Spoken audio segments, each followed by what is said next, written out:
Olá, eu me chamo Ana Beatriz, eu sou doutoranda na Universidade Federal da Bahia, da pós-graduação em Artes Visuais. Numa tentativa de deixar essa apresentação um pouco mais acessível, eu irei me descrever brevemente. Eu sou uma mulher da pele clara, cabelo castanho escuro com luzes, estou utilizando um óculos de armação dourada e estou usando uma camiseta lilás. Bom, essa pesquisa ela é intitulada Ficção Nordeste e o Caju na Paisagem das Artes Visuais. A minha orientadora chama-se doutora Júnia Cambraia e essa pesquisa ela é fomentada pela Fundação de Amparo à Pesquisa do Estado da Bahia.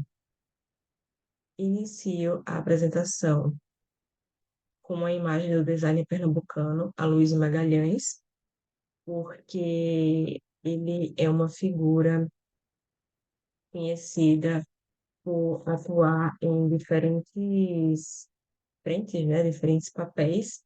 É, foi artista, programador visual e um homem do Estado.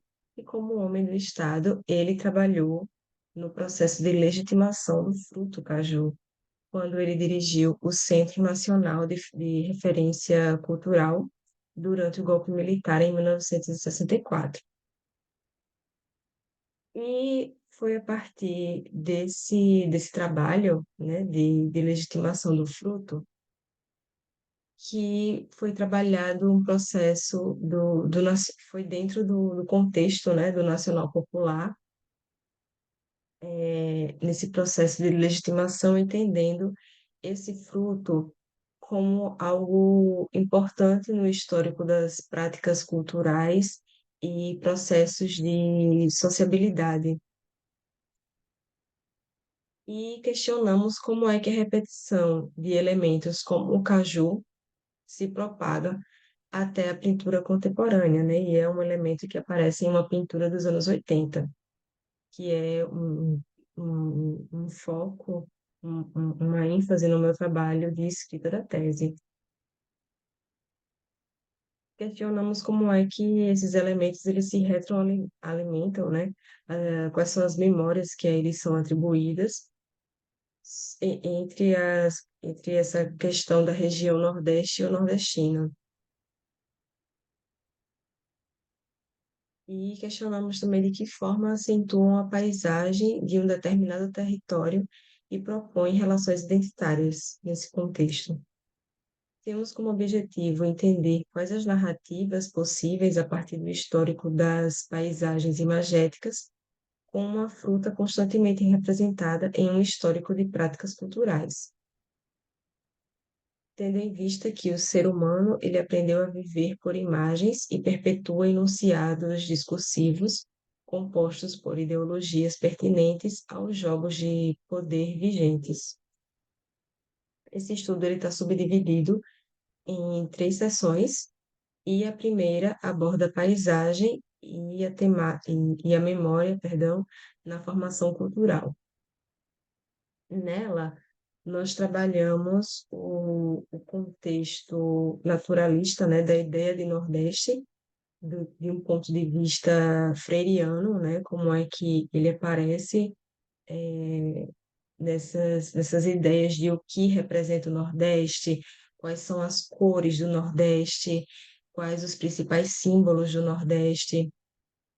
Então, nós temos nessa construção histórica uma idealização daquilo que seria o popular, né? E o popular é o que está mais ligado a esse recorte territorial.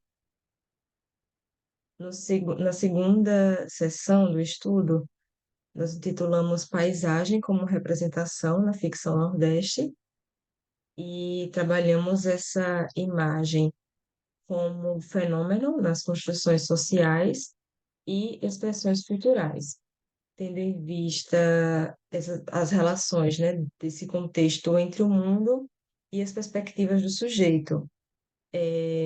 O que é que a isso permanece, o que é que permanece dessa construção narrativa naturalista e como isso gera códigos populares e dominantes dentro desse processo ideológico.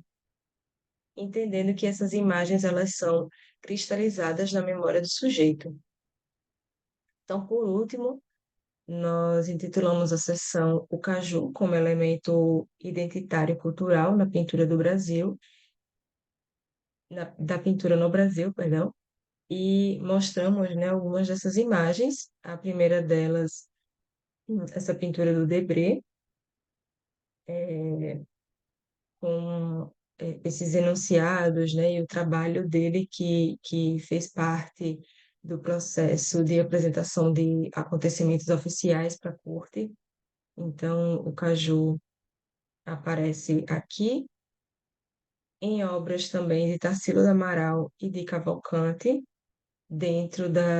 implementado dentro das características modernistas, né, da pintura, e aí a gente discute um pouco, né, de como é que essa homogeneização é uma forma de controle político das imagens aqui nesse contexto. Cícero Dias, que é um artista muito mencionado dentro desse conceito de ficção nordeste que é abordada pelo professor Durval Muniz, né, principalmente no seu livro A Invenção do Nordeste. E Cícero Dias é um artista que faz uso dessa ideia de uma arte popular como algo rudimentar e avesso ao moderno, né, que é muito apontado e discutido nesse conceito de ficção do Nordeste. E, por fim, A Bandeira de Caju, que é uma obra do artista Carlos Fiuza, né, um artista alagoano, e que aparece como um dos membros da geração 80, dos artistas, né, que fizeram parte do evento ocorrido no Rio de Janeiro, em 84. E essa obra é intitulada Bandeira de Caju, e a gente relembra, né, do que é que nos remete o simbolismo da bandeira, né, do que é a bandeira. E ela é esse símbolo emblemático de marcação de territórios, né, de Estado, que remete a sentimentos de patriotismo, de orgulho e devoção. Então, o caju aparece aqui dentro desse discurso, dentro desse, desse conceito aqui, dentro da imagem, né? Então, a paisagem de ficção, ela ocorre nos moldes de constantes releituras, mas são variações de uma mesma temática, pois o próprio nordestino se apropriou dos determinantes aparentemente consolidados para destacar-se através do imaginário místico, saudoso e intocável da região, apaziguando conflitos e divergências. Existem questões aqui que podem ser ainda mais debatidas, né, e aprofundadas. Então, questionamos, né, que pode ainda ser refletido, mas em pesquisas a serem realizadas. O que podemos encontrar nos territórios não emoldurados? Então, essa é uma indagação que permeia as nossas pesquisas e seguiremos em busca de resposta e ou novas provocações no campo das imagens para destacar realidades e transitoriedades, seja a partir de um fruto ou desafios presentes na criação imagética atual. Consideramos relevante refletir sobre essa perspectiva de homogeneidade cultural, sabendo que as composições por imagens são práticas da humanidade e contribuem para o registro de temporalidades históricas e preservação da memória. Ressaltamos o poder das imagens nessa conjuntura. Eu agradeço muito pela atenção. Esse é o meu contato e eu deixo também aqui o link para o site do grupo de pesquisa ao qual faço parte, que é vinculado à FAUFBA. Essas são as principais referências. Muito obrigada